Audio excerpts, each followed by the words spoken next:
We're all victims of whatever circumstance, whether it's religious indoctrination, classist structure, the family structure, which is the microcosm of a fascist organization, being bullied, being a freak. I mean, we're all on this planet now, on this planet forever, in one way or another. We have been victimized, unless we're that very small elite cult of people that have born blessed. But in this country, you can never have enough bombs. You can never have enough money. You can never be tall enough, blonde enough, white enough, rich enough, or Republican enough to suit their tastes. Criticism sucks. I mean, well, I think artists deal with criticism differently. It depends a lot on if they're doing it because they care about their art, or if they're doing it because they're trying to prove something to somebody or to themselves. The first question I ask is, where's the criticism coming from? I mean, who is it coming from? Where is it coming from? If it's mean-spirited, mean-spirited criticism is just worthless. It's just somebody else putting you down for trying something. I tried to take a music class in 7th grade. He put me on a clarinet, and after 10 weeks, his name was Mr. Loon. He says, "Watt, you try hard, but you just don't have it."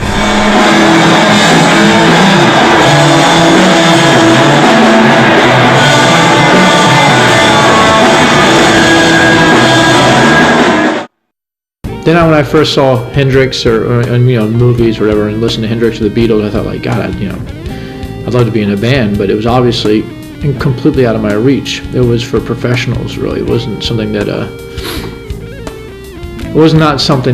I would be able to do, because I couldn't play guitar. I was not trained. And besides that, anyone who grew up in the 70s knew that, like, there was like this, like, rock and roll was like, it was like a gallery of, like, princes and princesses. It was like royalty. Like, nope, like, how, you had to be anointed by God to play music.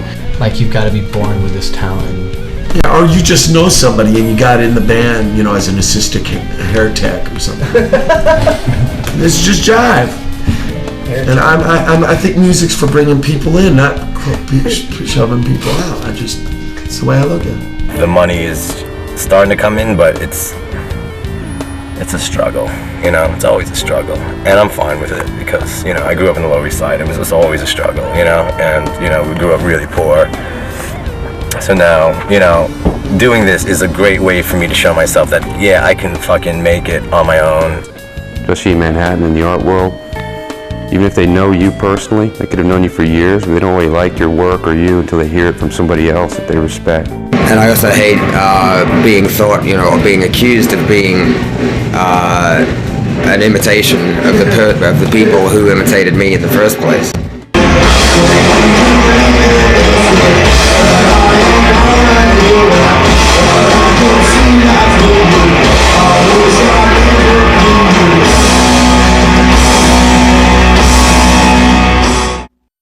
I was recently took a visit to Tower Books and just looking for some magazines, just maybe for some source material. And I was like looking at the stands, and 3 magazines popped to my eye, and those were all 3 magazines that like had my name on the cover on, with huge features in, which was really, of course, exciting.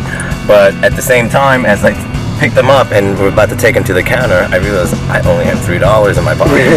I haven't paid rent in 2 months, and they're going to shut the power off, and the phone gets shut off all the time. And I know everybody down to PG&E and the phone company. I know all the girls, how to talk to them, and and all the stories, and just to make it stretch. Eviction. We lost our practice space by Bandit, and now I'm fighting an owner move-in eviction. I can't tell you how many illegal owner move-ins I was a part of that really pissed me off. I think we just have to be very wary of how our time is stolen from us. And I could have not created the body of work that I have at this age, at this stage of my life, if I had let the internet and television and bars and rock concerts that ultimately enriched me in no way take my time. There's no way I could have created. It's not as if work is the only thing I live for, because it certainly isn't. And I need outside experiences, and I constantly want to know what's going on and what people are doing. However, you just have to be cautious. Everything there, so much exists in order to steal your energy and your time, and I won't have it. In the big scheme of things, when stuff gets really rough and horrible in your life, it's like the one thing you can do is you can produce art. And the worst times in your life are you can produce some of the greatest art, and it's just something that you can return to and be proud of if you look at some of the work that you've done during some of the bad times. Maybe right now we could be on the verge of the next great explosion in underground and independent music, because if you look at the history of it, the height of the Cold War, Eisenhower years is when you saw the emergence of rock and roll, and then in the turbulence of the 60s you saw the hippie movement, and then at the height of the recession and economic upheaval in America and Britain you saw the emergence of punk, and then in the Reagan years you saw all the American hardcore and indie stuff really take off. And for the last 10 years, through the 90s, there was nothing really happening because people were prosperous, people were happy, they were fat, they were sitting in front of their computers and they're making money, and so they're not going out to see music, and they're not really angry with anything. They want to keep the status quo and keep what they've got. And now the economy's unraveling and there is tension in the air, and people realize, you know what, we've got to get out there and say something. We have to do something with our lives. We need to create and make that creation meaningful.